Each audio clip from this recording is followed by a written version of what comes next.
The International Day of Women and Girls in Science is commemorated every year to promote full and equal access to women and in their participation in science, engineering and mathematical fields.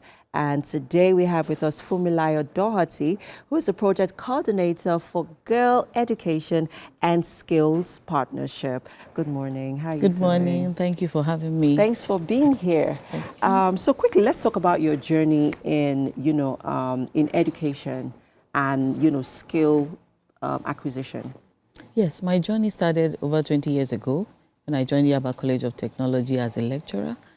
And I have risen through the ranks to become the chief lecturer. Yes. And also, I was once the coordinator of a center called UNESCO Univoc Center, which is affiliated to UNESCO International Center for TVET.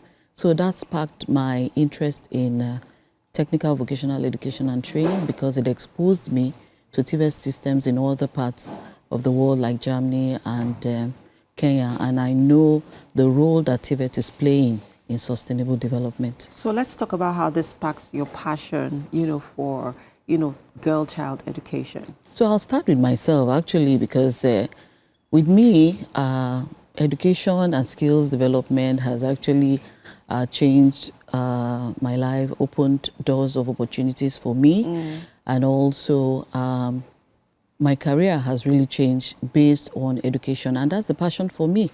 I'm an advocate for women, and also a lot of people that I've mentored, I've seen them progress and be successful over time and been able to support their family and also support themselves. So that's the passion. Women need to be empowered.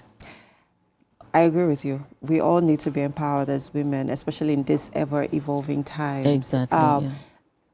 And, technology keeps, we keep experiencing, the advance in technology. But then let's talk about the project, Girls Education and Skills Partnership. What inspired it and what's it about, basically? The Girls Education and Skills Partnership is actually a project established by the UNICEF Generation Unlimited and the FCDO. And Yaba Tech is a partner. And the aim is to support women and girls between the ages of 13 and 24 to give them access to market-relevant skills so that they can be able to improve their livelihoods and be successful in life. Okay. And what's the criteria to be a part of this, training? Okay, so it's just the age, actually. Okay. Any girl between the ages of 13 and 24 can participate, can be a beneficiary. The training is free. And we also give them transport stipend. Wow. And we also give them fund for data access. And at the end, those who do very well are given startup toolkits for those who want to set up their businesses. Okay. And in addition, we also give them the certification called the National Skills Qualification Level 2 certification, where the training that we are giving them is formally recognized, even though we are partnering with the informal sector for this training. Now, let's talk a little about the background, their educational background. These girls, do they need to have any educational background experience to be a part of this training? The girls don't need to have any educational background. What we need is just the passion and the commitment. Okay. We've had girls who cannot even speak English, but at the end of the day are able to do and perform the skills. Yeah. And that is what we really need. Okay. Now, let's share a story of, you've met some of these young girls. Is there any success story that has quite, that's been brought forth from, this initiative so far? We have a lot of success stories because prior to the training, many of the girls cannot even have access, do not have knowledge, prior knowledge of the skills that we have given them. And we started the training in November. And now in February, we can see that the girls are competent. They can work on the GSM, they can repair GSM, they can also repair laptops, they can develop mobile apps and also develop website now. Oh, fantastic. And many of the girls already have internship opportunities, job offers, business prospects. So we have a lot of success story between November and now February that the girls are rounding up the first cohort. Fantastic. Let's talk about some of the collaborations and partnerships that have been key to the success of GESP so far. We are proud of the partnership we have with FCDO, with UNICEF, and we also have partnership with an organization called INAPS UK, where we have been able to use an approach called gender responsive pedagogy for the training of the girls. We also have partnership with Vodafone UK, the Women in Business Network, and these women mentor our girls in soft skills such as leadership skills, communication skills, and career guidance. So they do that in addition to the technical skills that we give the girls. I mean, what your organization or what the project is about is a laudable cause, especially in a time where, you know, the science space is male dominated. Now let's talk about sustainability, because I mean, after the training, you're giving these girls tools to work with. But how do you ensure that they, you know, sustain these trainings and this, you know, this what you've empowered them with? How do you ensure that they, you know, you monitor how they're able to make proper use of these skills that they've learned? We are going to be doing tracer studies, so we'll monitor them 3 months, 6 months after training to see how well they are doing. And since the first cohort will be graduating this February, so in the next couple of months, we are going to be monitoring them to see how they are doing.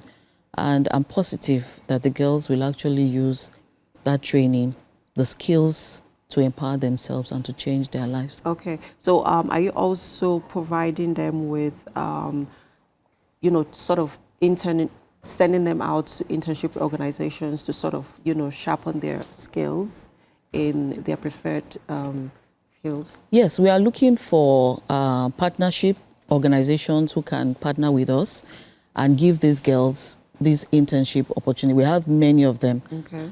For the first cohort, we have trained about 500 girls. 500, And wow. those who have internet opportunities are just very few. Okay. And we know that these girls are competent, and it will also motivate other girls to join of the training. All right.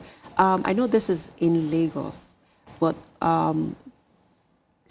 you know, on the federal level, on the national level, there's a lagging when it comes to the girl-child education. There's a lot of gap that needs to be filled. Is there any plan in the nearest future to sort of take this out of Lagos, you know, to also involve or also get other girls in other states to be a part of this? Yes, I think initiatives such as the Girls Education and Skills Partnership should be scaled up nationally. Like I told you, we're already seeing the results, the positive impact, you know, and the girls we're already seeing the changes happening. So it's important that we scale up this kind of initiative beyond even Lagos State. Yeah. Because we have a target of 5,000 in Lagos State. Okay. And that number is actually small considering the population of Lagos girls, State. Yes. So, and this kind of initiatives can be scaled up to other parts of Nigeria so that more girls can benefit, even girls in the north. Let's talk about support.